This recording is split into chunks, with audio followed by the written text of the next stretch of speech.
잠언서 19장 마지막 시간이 되겠습니다. 잠언서 19장은 제가 이렇게 쭉 살펴보니까 자녀 양육에 대한 그러한 구절들인 것 같았어요. 자녀 양육에 대한 구절입니다. 그래서 저에게는 더 큰 의미가 있었습니다.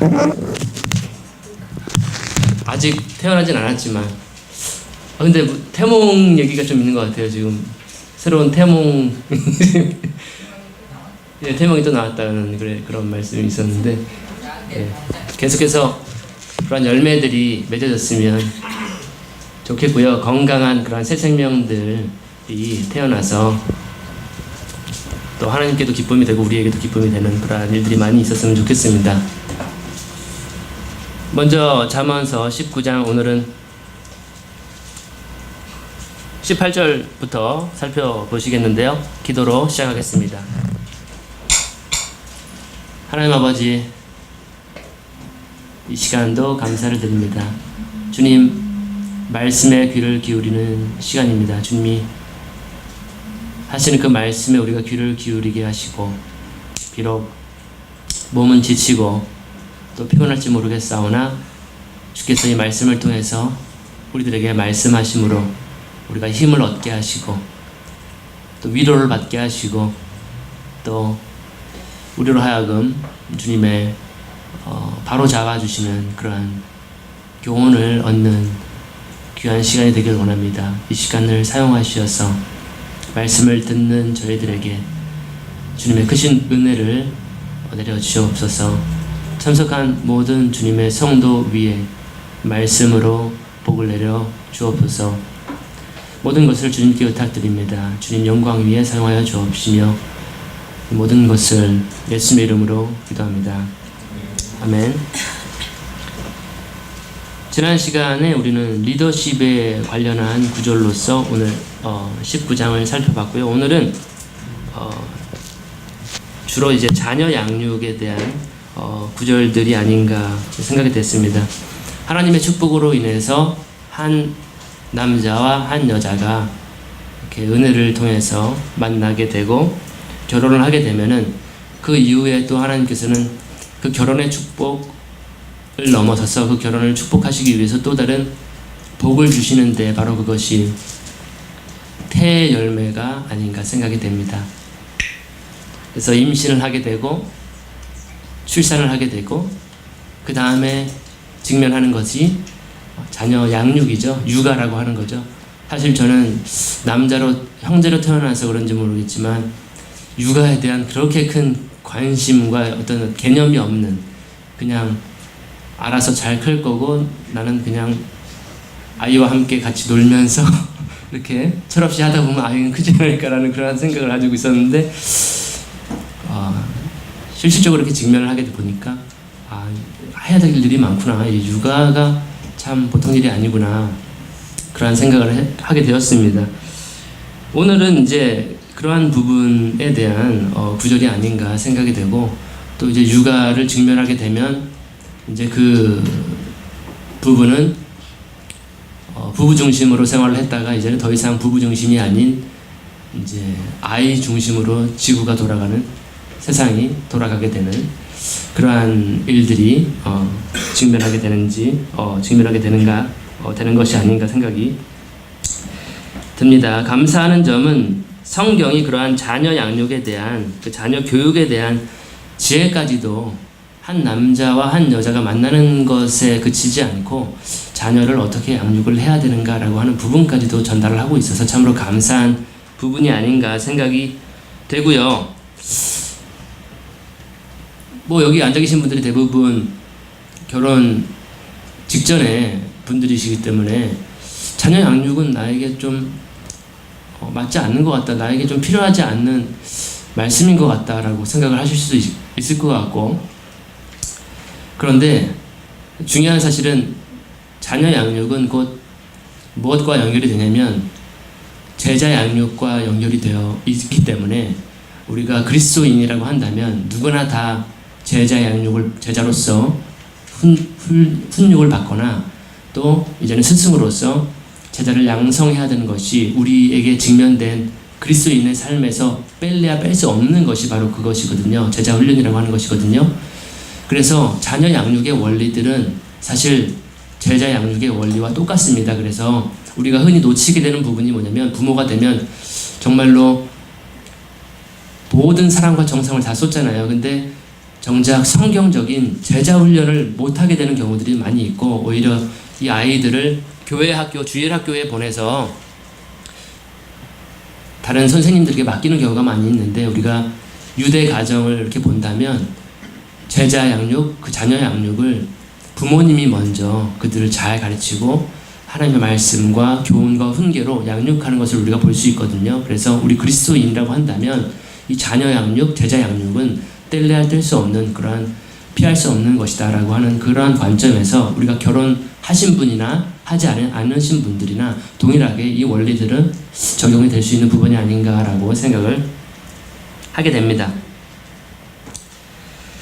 그 자녀 양육, 제자 양육에서 빠질 수 없는 그런 중요한 지혜를 전달하고 있는데요. 18절에부터 보시면 18절에 소망이 있을 동안에 내 아들을 징계하되 그가 운다고 내 혼이 아끼지 말지니라. 개역 성경으로 본다면 내가 내 아들에게 희망이 있은즉 그를 징계하되 죽일 마음은 두지 말지니라. 자녀가 어릴 적부터 하나님의 말씀으로 하나님의 교훈으로 교리로 이렇게 잘 가르치고 훈육하면은 정말로 이 말씀처럼 소망 있는 아이가 되는 거죠. 정말로 이 아이에겐 소망이 있다. 우리에겐 소망이 있다라고 소망 있는 아이가 되는데 요즘 이 교육과 훈육이 안 되는 징계, 여기서 말하고 있는 것은 징계거든요.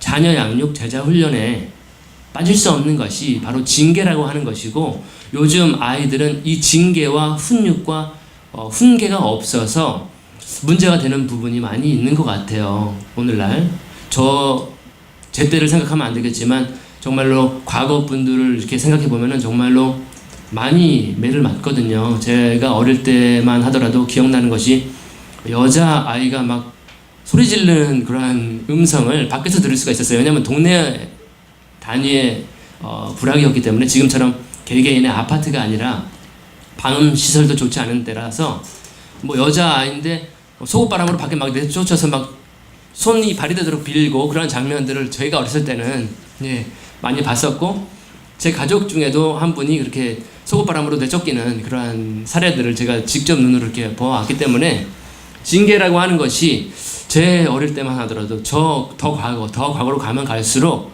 굉장히 부모님들이 훈육에 엄하고 그러한 것들을 볼 수가 있었는데 지금은 굉장히 이 징계라고 하는 것, 매를 들거나 이렇게 손찌검을 하거나 하는 그런 것들이 없는 것 같아요.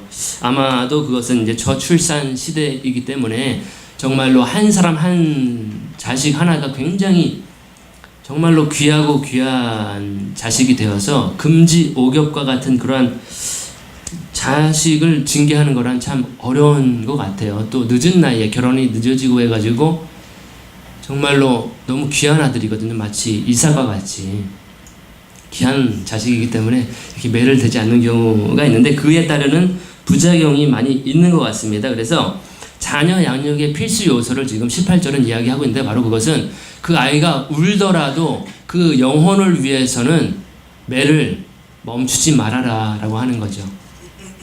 그 아이에게 소망을 품고 있다라고 한다면 이 징계의 매를 금하지 말아라, 거두지 말아라 라고 하는 그러한 지혜를 우리에게 전달하고 있습니다.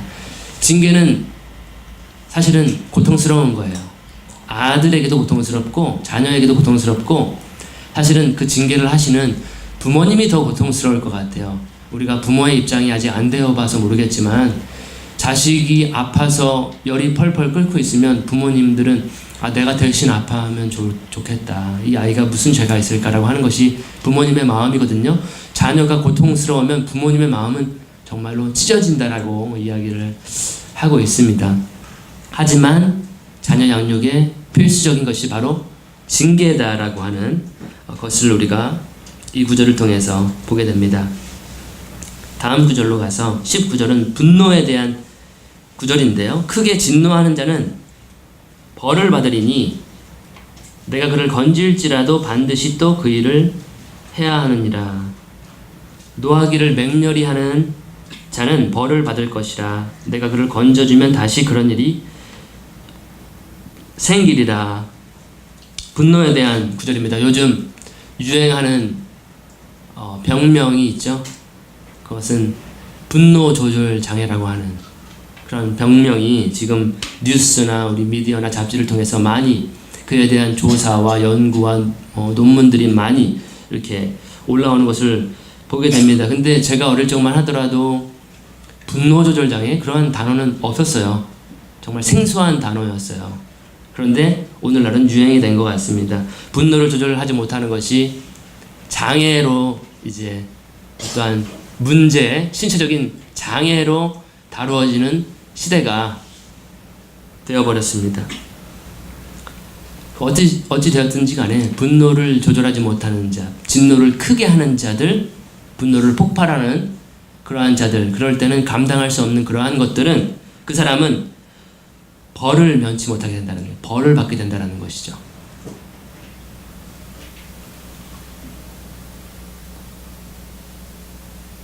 하나님의 관점으로 봤을 때 분노, 크게 진노하는 것이 죄라는 것입니다. 어떠한 장애로 볼 것이 아니다라고 하는 구절이 번 19절이 아닌가 생각이 됩니다. 부끄러운 정말 과거지만 여기 앉아있는 저도 과거 이러한 사실 분노 조절 장애가 저한테 좀 있었던 것 같아요. 과거를 돌이켜보면은 분노를 조절 못했어요. 그래서 분노 게이지를 쌓는 사람 중에 한 사람이었어요. 그래서 분노를 계속 쌓다가 이제 어느 시점에 도달하면은 이게 폭발해버리는 그러한 사람이 바로 저였습니다. 폭발을 하고 분노가 폭발하게 되면 어떻게 되냐면 이제 문을 발로 꽝 차가지고 밖에 나가든지, 문 닫을 때 조용히 닫고 나가든 문을 세게 꽝 닫고 창문 깨지라고 막 흔들릴 정도로 그렇게 하거나, 또 어떤 대상에게, 친구에게 혹은 부모님에게 분노를 하면 안 되는데 분노하면서 막 싸우고 멱살 잡고 막 그랬던 과거 흑역사가 저에게도 있습니다. 그래서 지금은 이렇게 돌이켜보면은 참 내가 많이 바뀌었네. 내가 언제 이렇게 바뀌었을까? 를 돌이켜보면은 좀 고난받는 것이 유행인 것 같아요. 이 고난의 매, 인생의 매를 통해서 이게 분노하면 안 되는구나. 이 분노하면 내 손해구나. 내가 참 그 순간에 내가 화를 못 참아가지고 이렇게 벌려진 일들을 보니까 수습하기가 참 어렵고,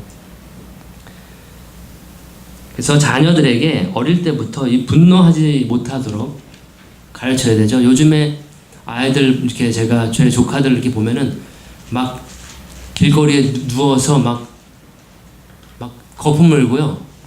자기 마음대로 안 되면은 저 과자 안 사주거나 장난감 안 사주면은 막 안 일어나요. 그럴 때 애들에게 필요한 게 뭘까요? 예. 18절에서 나온 것처럼 매예요. 이 분노 조절 장애가 뭐 어렸을 때 학대를 받거나 부모님에게 강압적인 어떠한 그러한 강압을 받고 이게 그런 아이들에게 많이 있다라고 해요. 그래서 분노를 폭발하기 시작하는 거예요. 나중에는 이 아이가 어릴 때는 이렇게 막 참고 참아내고 부모님이 하라는 대로 시키는 대로 알겠습니다, 네네 하다가 폭발하는 거예요. 그러한 원인도 있고, 근데 제가 이렇게 살펴본 바로는 분노 조절 장애가 있는 경우는 대부분 매를 많이 안 맞고 자란 아이들이 이제 자기 마음대로 하는, 자기 성질대로 분노에 막 폭발하고 막, 그래서 엄마가 아이고 야 미안하다, 내가 잘못했다, 네 원대로 해줘 막 이렇게 해서 엄마가 굽신굽신 되게 되는, 그러한, 그걸 또 아이는 그걸 또 이용하게 되는 그러한 경우들이 있는 것 같아요. 그래서 어렸을 때부터 자녀는 분노하지 않도록, 그 분노를 조절할 수 있도록 훈육하고 가르쳐야 한다라고 하는 부분을 우리가 19절을 통해서 배울 수가 있는 부분이고요. 이제 자녀를 양육하게 되는 이제 여기 앞에 계신 자매님은 오늘 말씀이 굉장히 명심보감이 되지 않을까.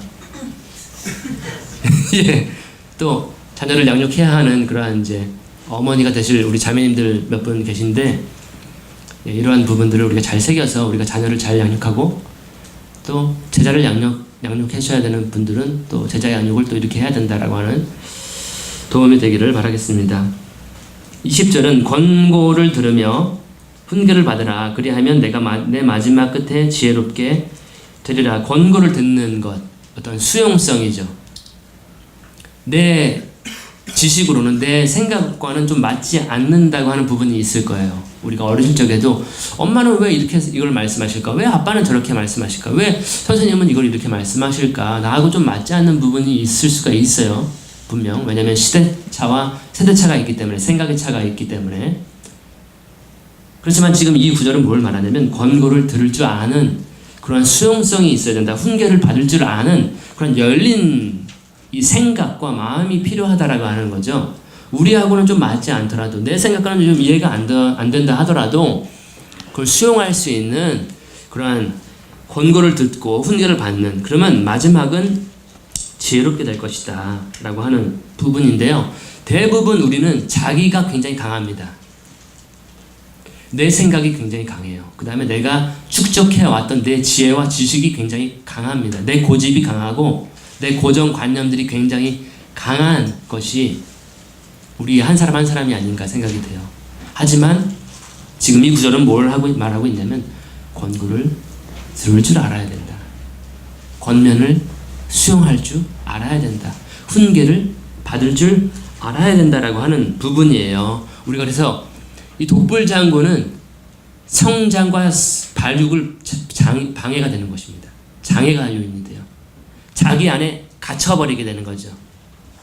이 어떠한 자기 안에 탈피할 수 있는 것은 다른 사람의 많은 교훈과 훈계, 지혜거든요.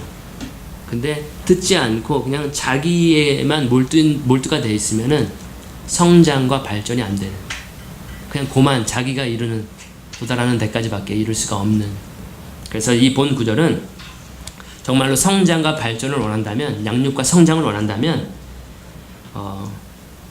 이렇게 다른 사람의 말, 권면, 그 다음에 노인들의 지혜, 부모님의 훈육, 이런 것들을 잘 받아들여야 되는 그러한 부분들을 이야기하고 있습니다. 과거 제가 최씨잖아요.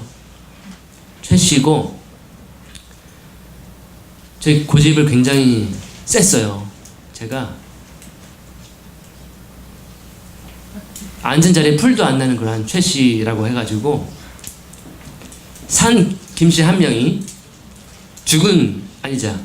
산 김씨 세 명이 죽은 최씨 한 명을 못 당한다는 그런 말이 있었어요. 제가 그렇게 고집이 셌던 사람인데 어느 순간 보니까 내가 고집이 지금 제가 고집 센가요? 여러분들? 봤을 때? 저를 어떻게 평가하시는지 궁금한데 제 고집 센가요? 예, 알겠습니다. 여전히 저는 더 깨져야 되는 부분이 많고 권고를 드려야 되는 부분이 많이 있는 것 같아요. 그렇게 코가 깨지고 머리가 깨지고 고통을 당해봐야 내가 저 사람 말을 들었어야 됐구나, 괜히 저 사람이 나한테 그런 말을 하신 것이 아니구나라는 것을 알게 되죠. 그래서 코 깨지고 머리 깨지고 하기 전에 미리 그러한 말씀들을 듣는다면 매를 덜 맞겠죠. 우리가 인생의 고난을 덜 겪겠죠. 그래서 자녀를 양육할 때 권고를 받고 훈계를 받는 그러한 열린 마음을 갖도록 하는 것이, 그렇게 가르쳐야 된다는 거죠. 그의 생각을, 세계를 넓혀주는 그런 수용성을 가르쳐야 된다고 하는 구절이 되겠습니다. 21절은 사람의 마음에 많은 계획이 있을지라도 여호와의 뜻 그것만 서리라 라고 되어 있습니다. 많은 계획이 있어요. 우리 마음속에는, 사람의 마음속에는.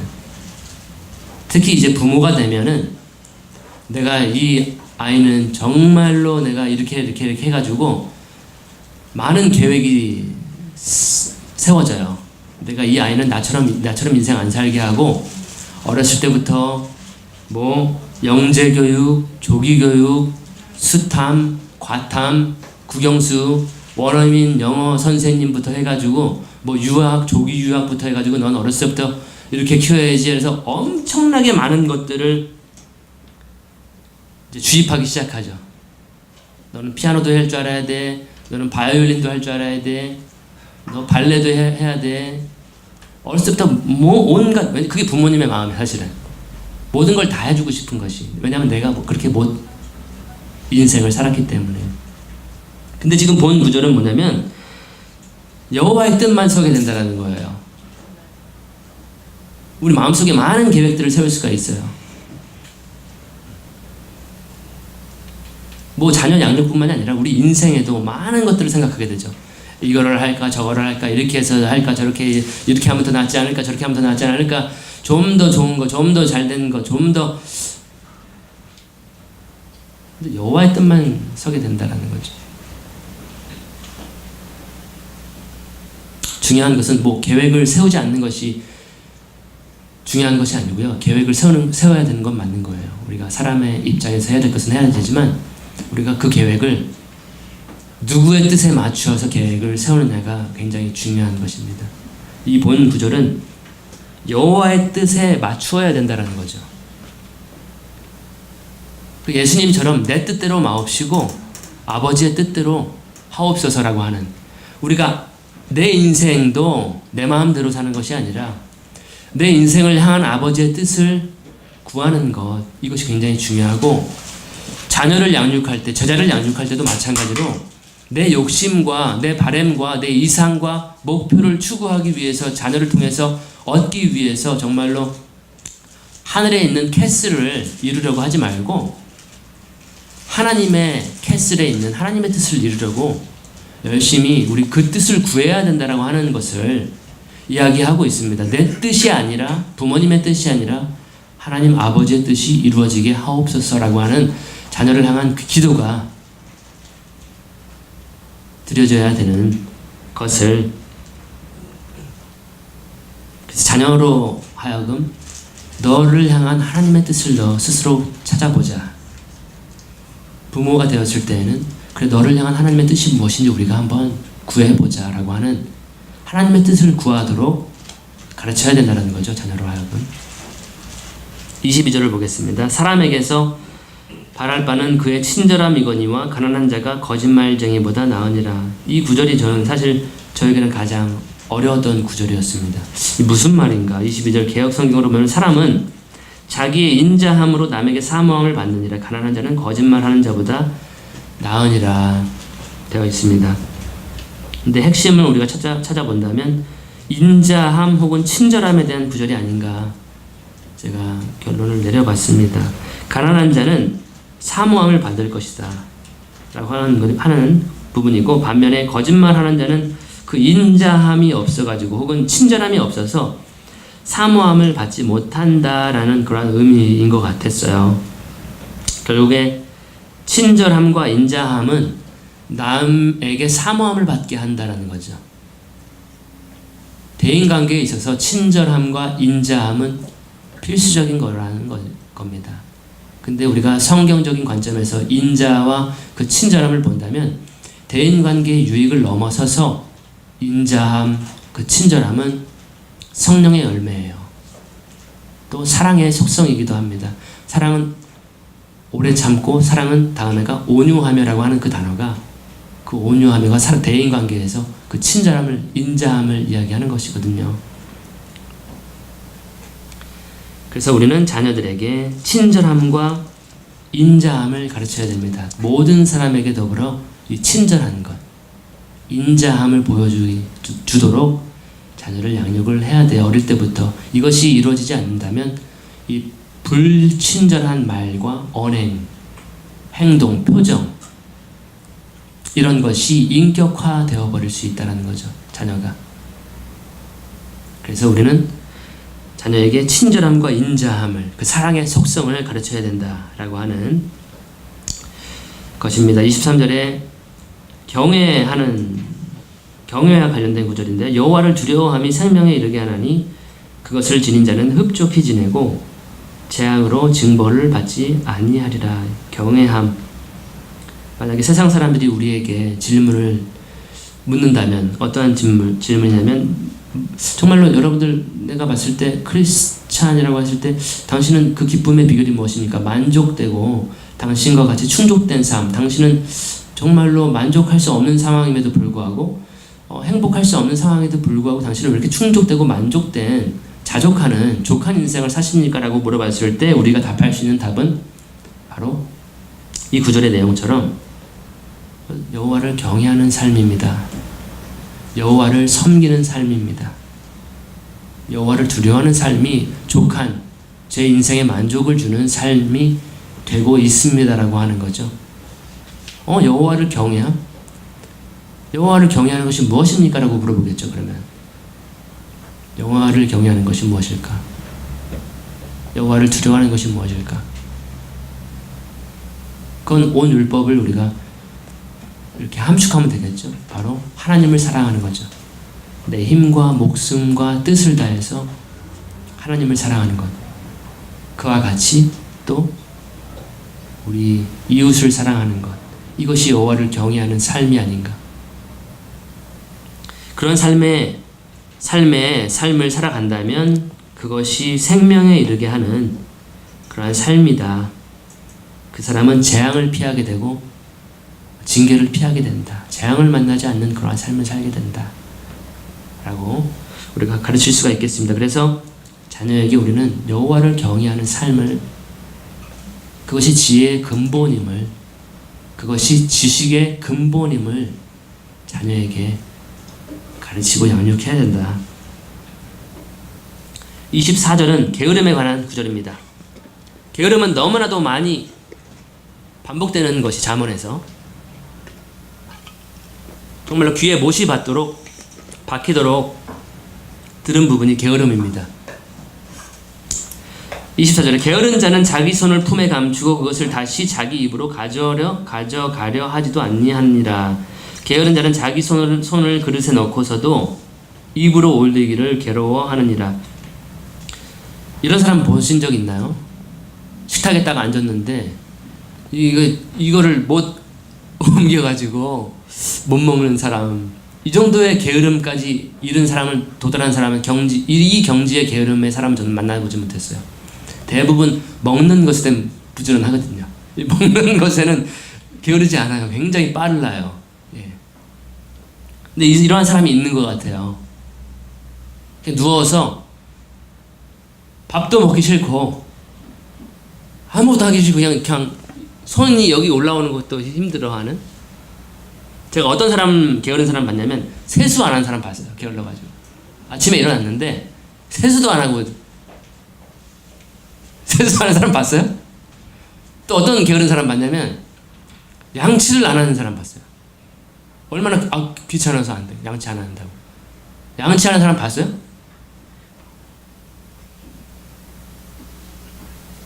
어떤 사람은 머리 안 감아요. 오늘 귀찮아가지고 머리 안 감아가지고 이 기름이 굉장히 잘잘잘잘 이렇게. 그래서 봤어요?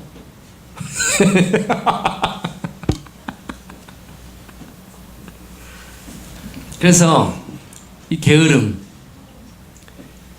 발전하면은 정말로 이 입에다가 뭘 넣어줘야 하는 그런 상황까지도 가지 않을까. 그래서 어렸을 때부터 자녀를 양육할 때 뭘 가르쳐야 되냐면 근면성실한 노래를 가르쳐야 돼요. 아래 위로 이 닦자 뭐 이런 거 있잖아요. 노래 있잖아요. 맞죠? 예. 그러한 근면과 성실함을 우리는 훈련시켜줘야 돼요. 습관, 좋은 습관을 가르쳐. 어렸을 때부터 3살 버릇 80 간다고 그렇게 습관화가 되지 않았을 때 그 아이는 망할 수 있는 거죠. 게으름을 통해서. 그냥 공부하는 것도 못하는 사람이 있어요. 성경 보는 것도 게을러가지고 성경 안 보는 게으른 사람들. 교회 가는 게 게을러가지고 그냥 집에서 앉아서 영상 설교 듣는 사람들. 게으름. 이게 중요시 다뤄져야 하는 부분이죠. 그래서 근면성실 가르쳐야 됩니다. 25절, 이것도 징책에 대한 것인데, 비웃는 자를 때리라. 그리하면 단순한 자가 주의하리라. 명철이 없는 자를 책망하라. 그리하면 그가 지식을 깨달으리라. 징책에 대한 구절인데요. 이 구절은 정말 저에게 기쁜 소식입니다. 복음입니다. 희소식이에요. 지금 25절에 비웃는 자를 때리라 그랬습니다. 이제 성경적으로 저는 비웃는 자와 조롱하는 자, 거만한 자를 때릴 수가 있습니다. 그래서 앞으로는 저는 갑자기 제가 때리더라도 놀라지 마세요. 정말 이 구절은 저에게 사이다가 돼요. 너무 시원한 거예요. 거만하고 비웃고 말 함부로 하고 조롱하고 명철이 없이 그렇게 행동을 한다면 저는 바로 이제 올라갈 거예요. 놀라시면 안 돼요.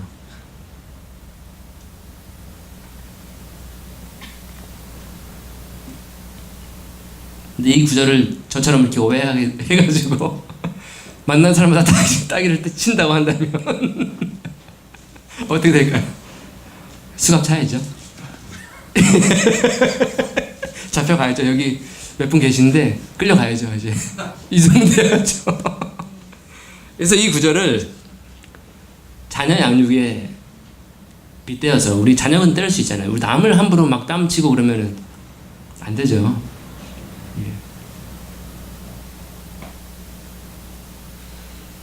이 구절은 그래서 훈계와 징계에 대한 매를 대라는 거죠. 예. 때려도 안 죽기 때문에 자녀는 이렇게 때려줘야 된다라는, 비웃고 거만한 사람들. 그래도 유효합니다. 제가 갑자기 때리더라도 여러분들 놀라지 마시고, 이제 비웃는 사람, 조롱하는 사람, 거만한 사람은 제가 성실하게, 근면하게 징계하도록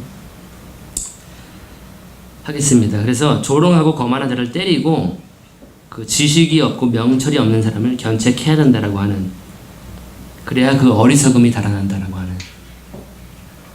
그래서 그 사람은 지혜와 지식의 사람이 될 수 있다. 어린 아이들도 자녀를 양육할 때 이런 것이 필요하다라고 하는 것입니다. 26절에 보면은, 26절은 부모 학대에 대한 구절입니다. 자기 아버지를 폐물로 만들고 자기 어머니를 쫓아내는 자는 수치를 끼치며 치욕을 가져오는 아들이니라.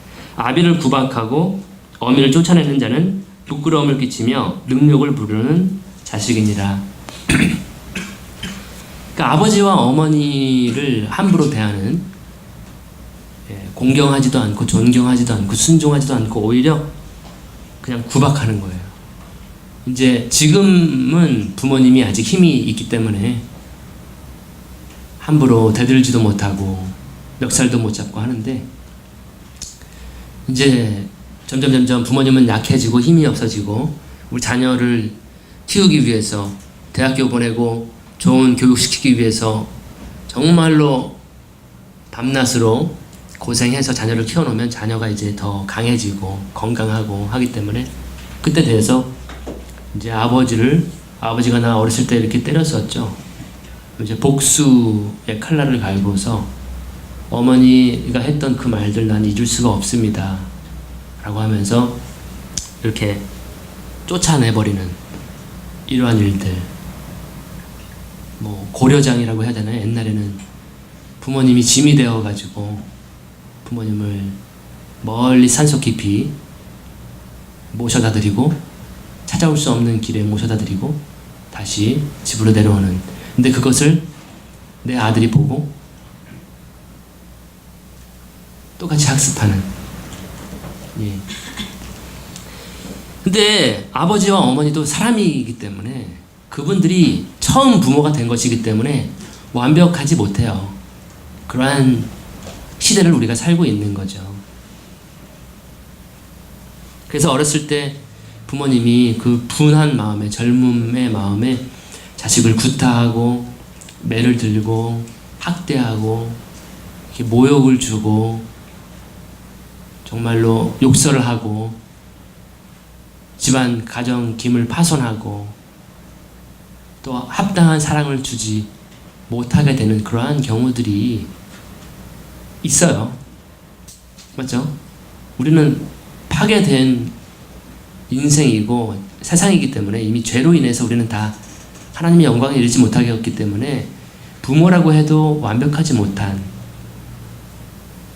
그러한 그것은 정말 비극적이라고 할 수 있는데 더 문제는 뭐냐면 지금 아버지가 자식을 죽이는 시대죠.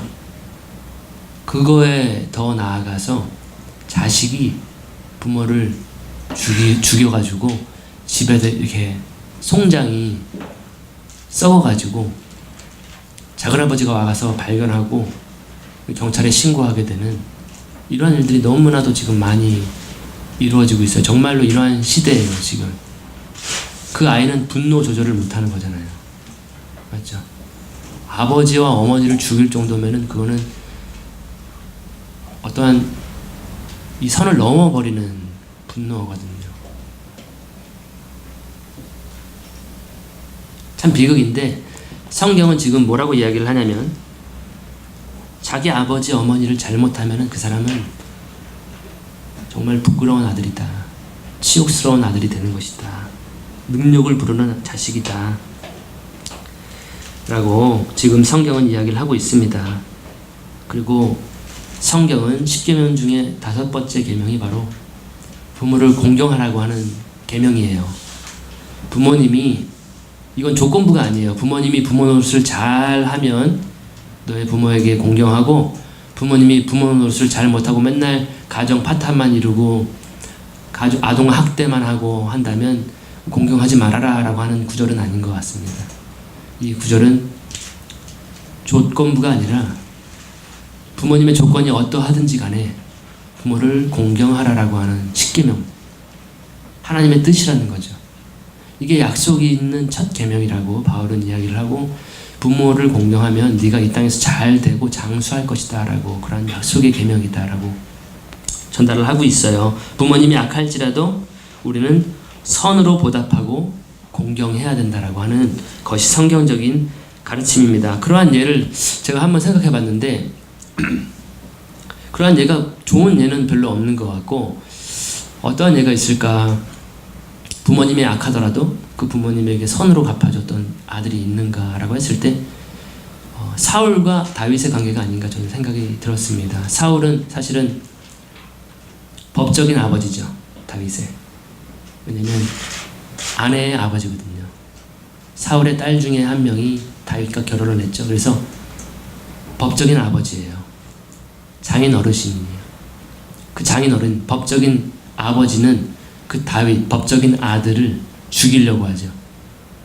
이 사위가 이 나라를 왕권을 잡는 것을 원치 않고 내가 이 왕권을 잡아야 되기 때문에 기득권을 잡아야 되기 때문에 그 아버지는 죽이려고 계속 붙는 노력을 하죠. 근데 다윗은 그 법적인 아버지에게 악으로 악을 갚지 아니하고 이스라엘의 기름 부음 하나님의 여호와의 기름 부음 받은 자를 내가 해할 수 없다.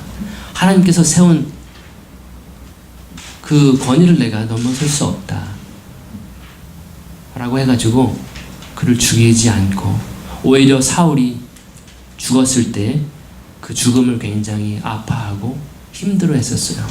그래서 다윗은 법적인 아들임에도 불구하고 나를 죽이려 했던 아버지였음에도 불구하고 그에게 악을 갚지 않고 선으로 대신 갚아준 그러한 것을 볼 수가 있습니다. 그래서 우리는 자녀에게 부모를 공경하도록 가르쳐야 됩니다. 부모가 어떻든지 간에 부모님이 잘났든지 못났든지 이유 여하를 막론하고 부모님을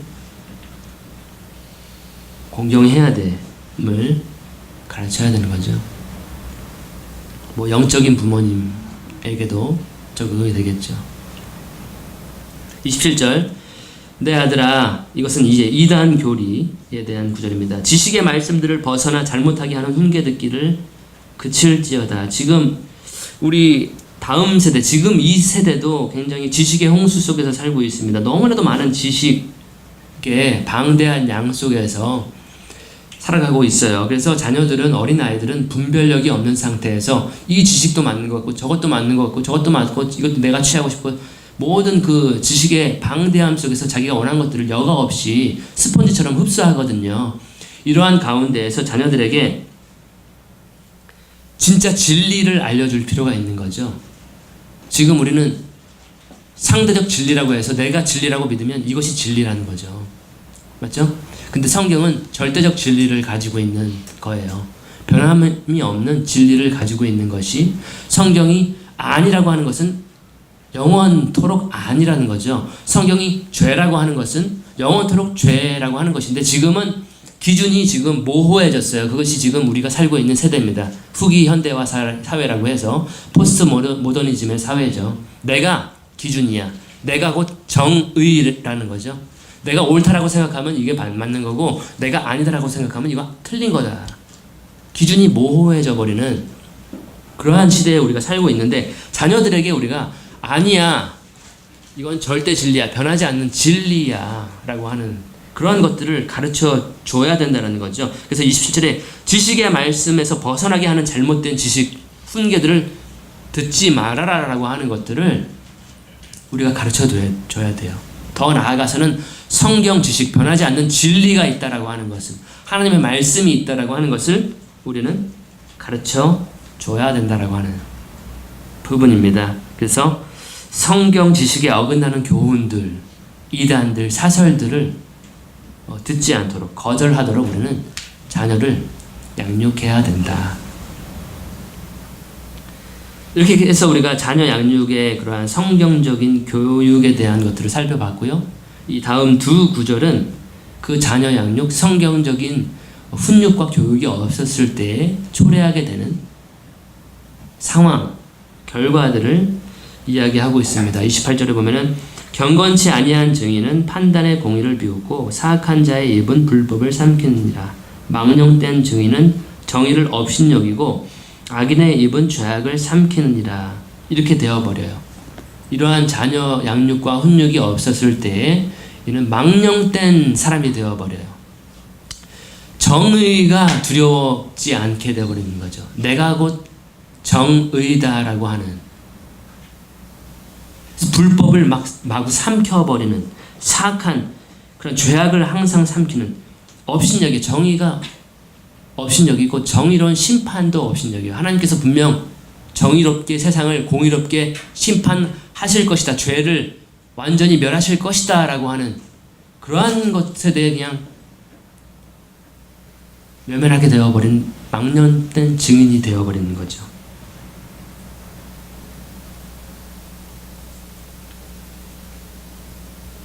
그렇게 하나님을 두려워하지 않는 자가 되어버리는 겁니다. 정의로운 심판장이신 하나님을 그냥 만홀히 여기게 되어버리는 그러한 나쁜 결과가 초래할 수 있다 라고 하는 것이고, 29절에는 심판은 비웃는 자를 위해 예비되어 있으며 채찍은 어리석은 자의 등을 위해 예비되었느니라. 결국 이러한 성경적인 자녀 양육과 교훈들, 이런 것들을 외면하게 되었을 때 그 아이는 하나님의 심판을 받게 되어 있는 거죠. 하나님의 채찍을 받게 되는 것입니다. 그래서 우리는 자녀 양육을 어떻게 해야 될까? 그 하나님의 복 중에 복이거든요. 자녀 태의 열매는. 그 열매를 하나님의 뜻대로, 하나님의 말씀으로 이렇게 가르쳐야 하는, 또 우리가 제자 훈련을 할 때에도 이러한 여러 가지 자녀 양육의 원리들을 통해서 제자를 양육해야 된다.